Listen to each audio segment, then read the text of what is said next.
በስመ አብ ወወልድ ወመንፈስ ቅዱስ አሃዱ አምላክ አሜን። ሰኔ 19 እንኳን ለመልአኩ ቅዱስ ገብርኤል ወርኃዊ መታሰቢያ በዓልና በዚህች ዕለት ታስበው ለሚውሉ ቅዱሳን ቀን በሰላም አደረሳችሁ አደረሰን። በዚህች ዕለት ታስበው የሚውሉ ቅዱሳንን ስንክሳር እናሰማችኋለን። አንድ አምላክ በሆነ በአብ በወልድ በመንፈስ ቅዱስ ስም ሰኔ 19 በዚህች ቀን አዲስ ጊዮርጊስ ሰማዕት ሆነ። የዚህም ቅዱስ የአባቱ ስም መዛህዝም ነው። ትርጓሜውም ድንገተኛ ማለት ነው። እርሱም እስላም ነበር። ከግብፅ ደቡብ ድምራ ከሚባል አገር ክርስቲያን ሴት አግብቶ ከእርሷም 3 ልጆችን ወለደ። ከሦስቱም አንዱ ይህ ቅዱስ ነው። ከእናቱም ጋር ወደ ቤተ ክርስቲያን ይሄድ ነበር። ቅዱስ ቁርባንን የሚቀበል ዘንድ እናቱን ለመናት። እርሷም ማንም የክርስቲያን ጥምቀት ሳይጠመቅና ንጹሕ ሳይሆን ቁርባን ሊቀበል አይችልም አለችው። ከዚህ በኋላም ከተረፈ መስዋዕቱ ሰጠችው። በጎረሳትም ጊዜ ጣዕሟ ባፉ ውስጥ እንደ ማር ሆነ። የዚች የቁራሿ ጣዕም ባፌ ውስጥ እንዲህ የሆነ የዋናው የቁርባኑ ህብስት ጣዕም ምን ያህል ይሆን ብሎ በልቡ አሰበ። ከዚያች ጊዜ ጀምሮ ክርስቲያን ይሆን ዘንድ ወደደ። ባደገም ጊዜ ክርስቲያን ሴት አገባ። ክርስቲያን ይሆን ዘንድ መፈለጉንም ነገራት። እሷም ወደ ሌላ ሀገር ሂዶ የክርስትናን ጥምቀት እንዲጠመቅ መከረችው። እርሱም ወደ ሌላ ሀገር ሂዶ ተጠመቀ። ስሙንም ለውጦ ጊዮርጊስ ተባለ። እስላሞችም ባዩት ጊዜ ይዘው ታላቅ ስቃይን አሰቃዩት። ከዚያም አምልጦ ላፍጥ ወደሚባል አገር ሸሸ። በዚያም 3 ዓመት ኖረ። ወሬውም በተገለጠ ጊዜ ቀጡር ወደሚባል አገር ሂዶ የለዳዊው ሰማዕት የቅዱስ ጊዮርጊስን ቤተ ክርስቲያን እያገለገለ ኖረ። ከዚያም በኋላ ወደ ሀገሩ ድምራ ተመለሰ። እስላሞችም ሰሙ። ይዘውም ለመኮንኑ ሰጡት። የመኮንኑ ሚስት ክርስቲያን ነበረች። ለመኮንኑም አታሰቃየው አለችው። መኮንኑም አስሮ በወህኒ ቤት ዘጋበት። እስላሞችም ተሰበሰቡ። የወህኒ ቤቱን ደጅ ሰብረው ታላቅ ግርፋት ገረፉት። አካላቱንም ቆራርጠው በሕይወትና በሞት መካከል ጣሉት።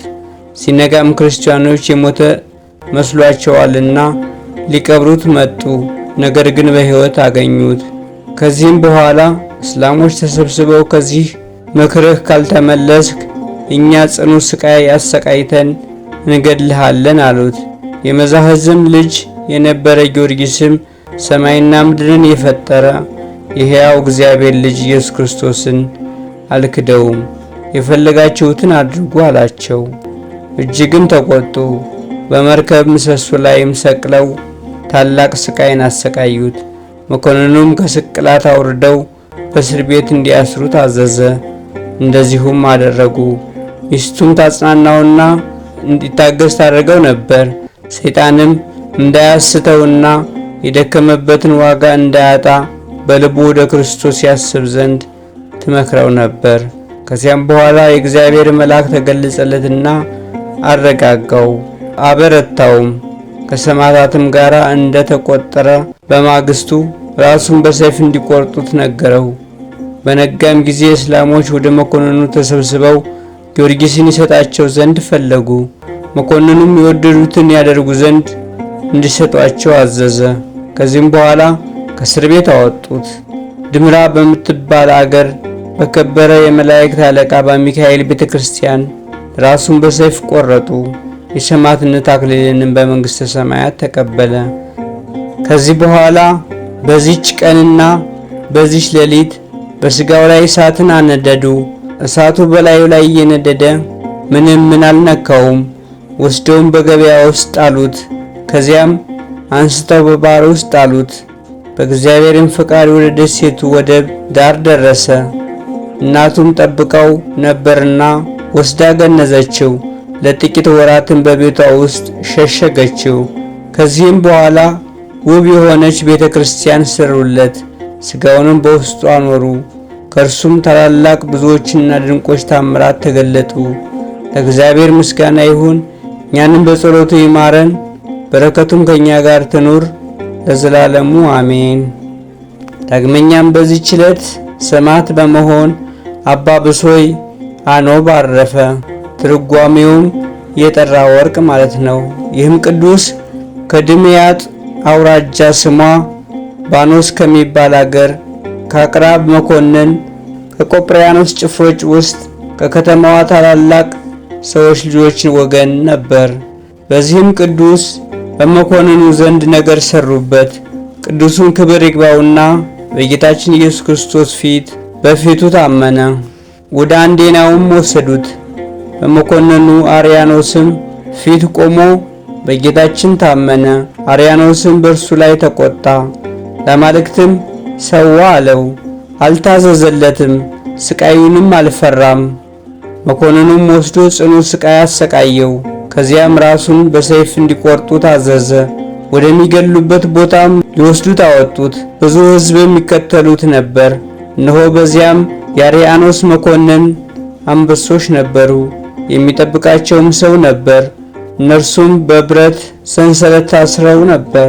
ከእነርሱም አንዱ አንበሳ የብረት ሰንሰለቱን በጥሶ ሩጦ ወደ ቅዱሱ ደረሰ።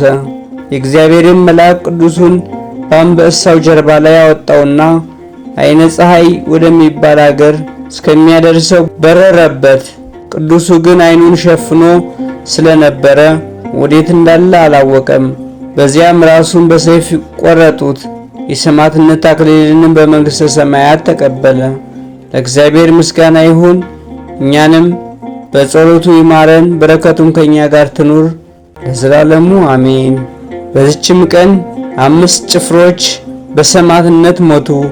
እኒህም አርሶፎኔስ፣ ጴጥሮስ፣ አስኪሪዮን፣ አርጌኒዮስና ቢልፊዮስ ቅጽር ውስጥ ይኖሩ ነበር። መኮንኑም ለጣዖታት እንዲሰዉ ባስገደዳቸው ጊዜ እኛስ የንጉሣችንን የኢየሱስ ክርስቶስን ትእዛዝ እንፈጽማለን፣ ለእርሱም እንሰዋለን አሉት። መኮንኑም ሰምቶ ተቆጣ።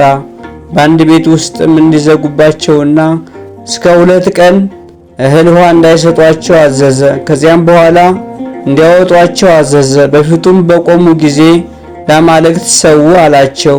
እነርሱም በአንድ ቃል እኛስ ለፈጣሪያችን ለኢየሱስ ክርስቶስ እንሰዋለን፣ ለረከሱ አጋንንት ግን አንሰዋም አሉት። አንገታቸውንም አስረው ወደ ሌላ አገር ይወስዷቸው ዘንድ አዘዘ። አርጌኒዮስም ወንድሞቹን እኔ እውነትን ነግራችኋለሁ፣ የእግዚአብሔር መልአክ 5ታችንንም በስማችን ሲጠራን ሰምቼዋለሁና አላቸው። ዳክስ ወደሚባል መኮንንም ባደረሷቸው ጊዜ መኮንኑ አስቀድሞ አርሶፎንያስን ወስዶ ለአማልክት ሰዋ አለው። እምቢ ባለውም ጊዜ በፈረስ ጅራት ላይ አስረው ከከተማ ውስጥ እንዲጎቱትና እንዲያዞሩት አዘዘ። በመለሱትም ጊዜ በውሽባ ቤት ማንደጃ ውስጥ ፊቱን እንዲያጠወልጉት አዘዘ። ሁለተኛም እስከሚጨነቅ ድረስ በሰረገላ ውስጥ አስረው ቁልቁል ሰቀሉት። ሃይማኖቱም ጠብቆ ክብር ይግባውና ለጌታችን ነፍሱን ሰጠ። ሁለተኛም ጴጥሮስን አቀረቡት። ዳክስም ለአማልክት ሰዋ አለው። ትእዛዙንም ባልተቀበለው ጊዜ እንዲያሰቃዩትና እንጨት ተክለው ዘግዝቀው እንዲሰቅሉት አዘዘ። ሁለተኛም ምድሩን ቆፍረው ከትከሻው በታች ቀብረው በቅሎዎችን በላዩ ላይ እንዲነዱበት አዘዘ። ይህንንም እግዚአብሔር እየረዳው ታገሰ። ከጉድጓዱም ባወጡት ጊዜ ከስቃዩ ብዛት የተነሳ ስጋው ጠወለገ፣ መናገርም ተሳነው።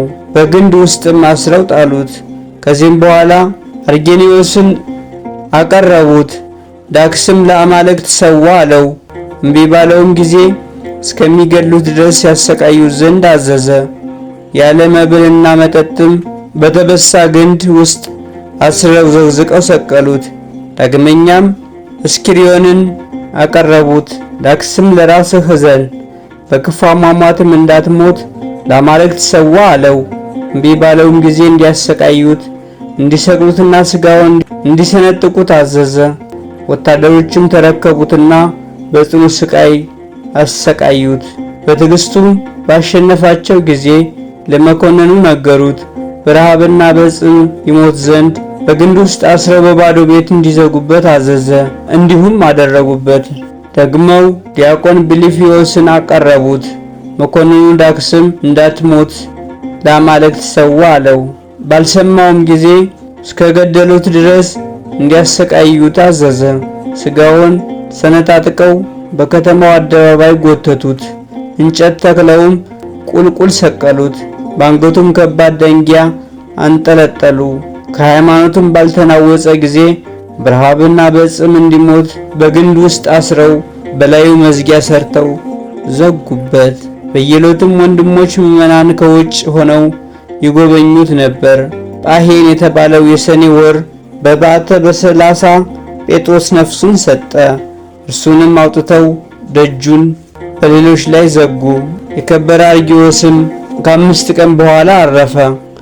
እርሱን አውጥተው በቀሩት ላይ ደጁን ዘጉ። ብፁዕ አስኪዮንም ከ12 ቀን በኋላ አረፈ። እርሱንም አውጥተው በቅዱስ ቢልፍዮስ ላይ ደጃፍ ሰርተው ዘጉበት። እርሱም የሚያርፍበት ቀን ስትደርስ ወንድሞቼ ታገሱኝ፣ በዚህ ሌሊት እወጣለሁና አላቸው።